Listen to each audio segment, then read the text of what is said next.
What's going on, YouTubers? Wanted to film a short little video. Just a warning.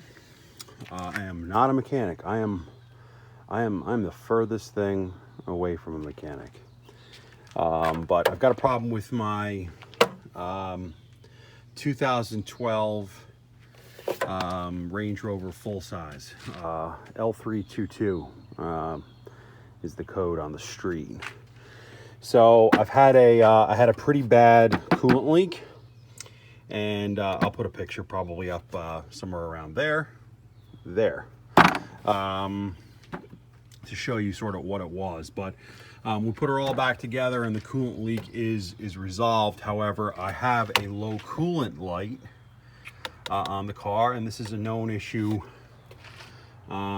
not necessarily with this car, but I experienced the same thing with my my LR3. What it is there is a float in the coolant tank, and got a replacement here. This sort of will help you kind of see things. So I got this on the interwebs. It is not an OEM part. I got it from, it's a, what do you call it? Rein, R-E-I-N. And it's, you know, it looks exactly like the one in there for sure. But it is not. But you know, there is a connector at the bottom here. Okay. It's a little hard to see, but in there is a float. Okay, and it's almost impossible to see, but there is a float, and I am told they go bad. And as you can see, I'm not low on coolant. The fill line is all the way down here. I'm actually overfilled. Hey, well, maybe that's the issue, but I don't think that's the issue. So we're going to swap out the coolant reservoir, and we're going to see what happens, right? So this is kind of where I'm at right now. Just to get some clearance, you want to take off the air take plenum. I took off the top to the battery junction box this way to find some clearance for these screws. These are just basic Phillips head screws. Disconnected the mass airflow sensor, just a little push down tab, get it out of the way, and loosen this up. And the mass airflow sensor also connects behind there. So let's see if we can just get this out of the way. This is probably screws on, twists on, kind of hard with one hand, but I'm gonna have to try harder here. Okay, sorry I couldn't film that. I needed the hand, but it just twists out. You have a little harness here that attaches the wire to this, the plenum cover, whatever this thing is called, and you got plenty of space to move it out of the way. And right now I'm just trying to figure out my plan of attack, but right away we see the can you see that? Can you see the connector at the bottom of the coolant tank? So it's coming out like this is what it looks like at the bottom. So let's just see here, and we can reach down and let's see how this thing works. Oh wow. Okay, definitely working without a sight line. I'm trying to figure out where the pinch tab is. Looks like it's on the bottom. Okay. Oh, Madonna mia. Madonna mia. Oh, fuck. Well, see, it's the little things, right? I feel it. Don't want to crack it. So, what I'm going to do is I'm going to chill out instead of yanking on it like a gorilla. Okay, we're going to take a look at this. Okay, this is how it goes in.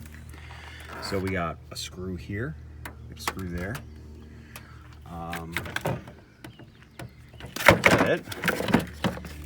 That's it. Wow, one screw. And then it looks like that one screw, and then we got a hose there, and it looks like these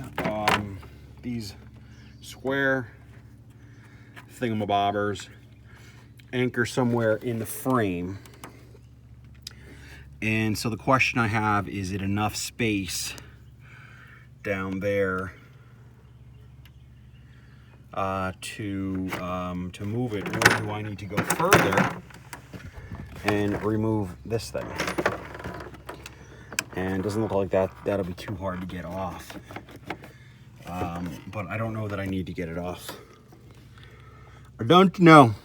We're going to find out. All right, so that's screwed on there. Woohoo! That is a freaking, that's a reach. Okay, we'll see how we're gonna do that.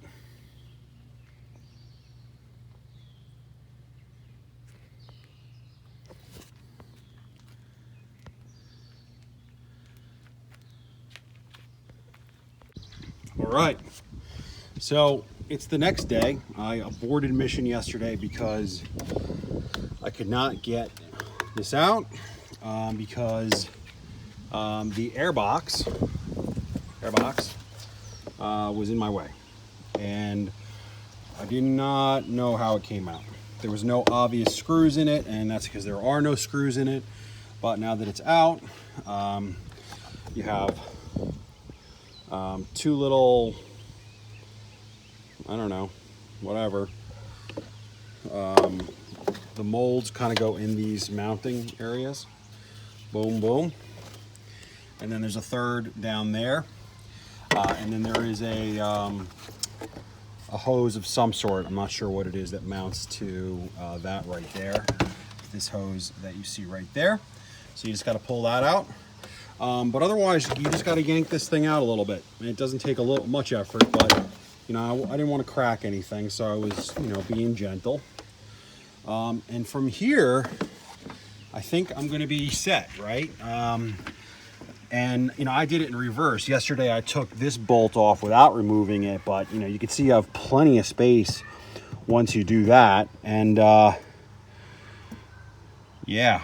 I mean, even for changing lights, it sounds like that would probably need to happen in order for you to change lights. But at this point, you know, you have this hose down here, and I'm going to lose a bunch of fluid, so I'm going to figure that out before I do that. But this bad boy is just, that's it. She's loose now. You know, the only thing that's keeping her in there is this hose and that hose at the bottom. And of course this clip, which you know, it's interesting because this connector here has, I don't know how to describe it. It has a little wire that flips around, and it makes me wonder. There you go. This little guy here. Can we see that? It's this little wire here. Yeah. So I wondered if, you know, maybe there's not, it's like a spring clip of some sort. And it is not terribly springy. And so you wonder if it's not holding the connector onto the reservoir very well, and therefore, you know, I mean, basically, I think the understanding is these basically, you know, there's a float in here, right? And if the float gets changed, it breaks the circuit, or creates the circuit, one way or the other, and then it's, you know, it sends the coolant light to the to your dash, so as to annoy the shit out of you. You can see I've got plenty of coolant. So anyway, well, we won't know that until we put the new reservoir in. And so we're gonna take this hose off, and I'm gonna get a catch pan and let this one out, and we'll throw the new one in.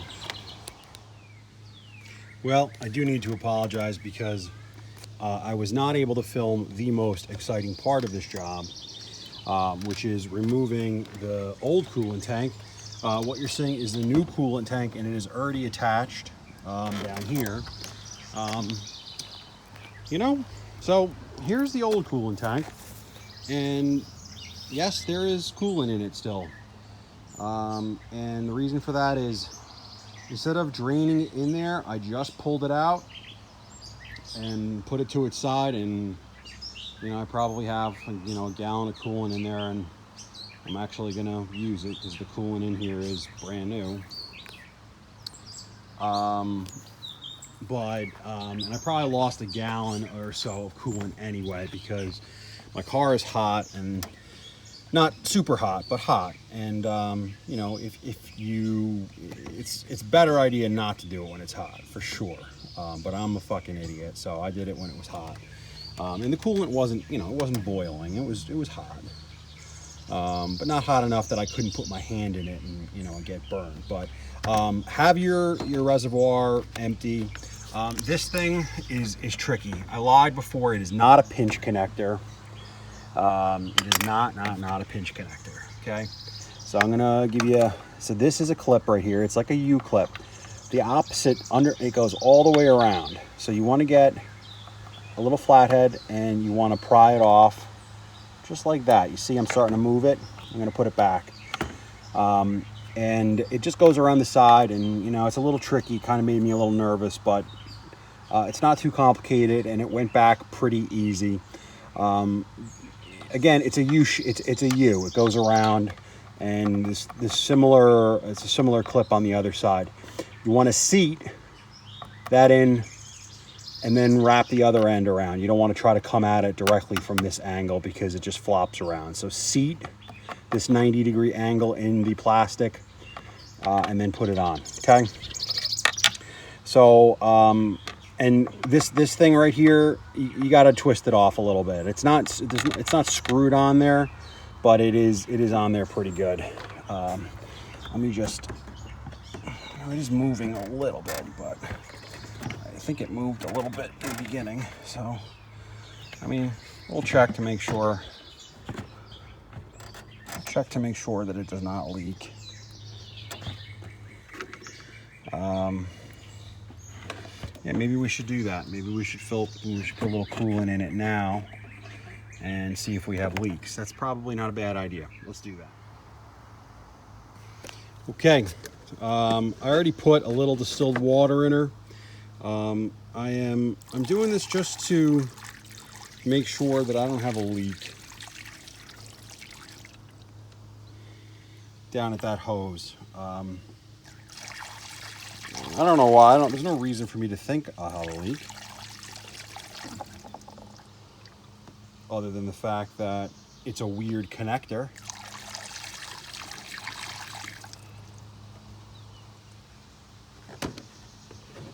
Yeah, she's dry as a bone. No leak. Okay, at this point, there's not much to film, guys. It's not the worst job. It's a little sloppy, but take you less than an hour, really. And the most important part of this thing is not even done yet. So as soon as I have her back together and start her up, we'll see if the low coolant light is done. I'll report back. Thanks. The jury's in. We're out for a test spin, and we don't have any dash lights. No coolant light. Just spectacular. And all in all, I would say the hardest part of this job is bleeding the system. Okay. And so, listen, I am blessed because I have a close friend who is a Land Rover mechanic, and he knows I'm a hack. I try not to bring it to him. But I asked him about how to bleed it, and there are two bleeder screws on this coolant system. One is in the reservoir, and the other one is on a coolant hose that is under the engine cover. So you got to take your engine cover off, and it's simply a plastic cap that's on a hose, and honestly, it's not hard to find. So I'm not going to film it, but it is closer to the firewall. It's actually under the lip of the what would you call it? I don't know if it's a cowl, but it's towards the firewall, and you're gonna need a short little stubby flathead to unscrew it. But basically his instructions were to tighten that up, take it off 2 turns, so not much. Bring the car up to temperature until you have coolant flow, and you'll know you have coolant flow because you will see coolant spewing out of the bleed screw. Not violently, but you'll see it come out of there. And then you want to shut her off, and she's going to hiss for a good long while. So you want to do that and just let her hiss for, I don't know, 25 minutes is what he said. I let her hiss. I came back in. I unscrewed the cap on the reservoir, and then you see the coolant drop pretty dramatically when you do that. You top her off, okay? Tighten up the reservoir again. Tighten up the screw on the bleeder screw. Bring her up to temp once again. Okay, 2 spins off on the actual bleeder screw. Wait for the coolant to be spewing out. Same thing. Turn her off.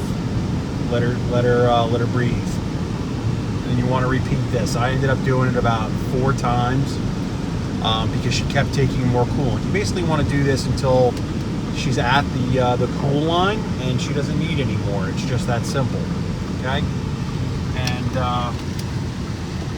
so this is my first drive here, so I'm gonna pull over for a second because I'm meeting my cousin, and I'll give you we're gonna take a look and just see if the coolant dropped any more.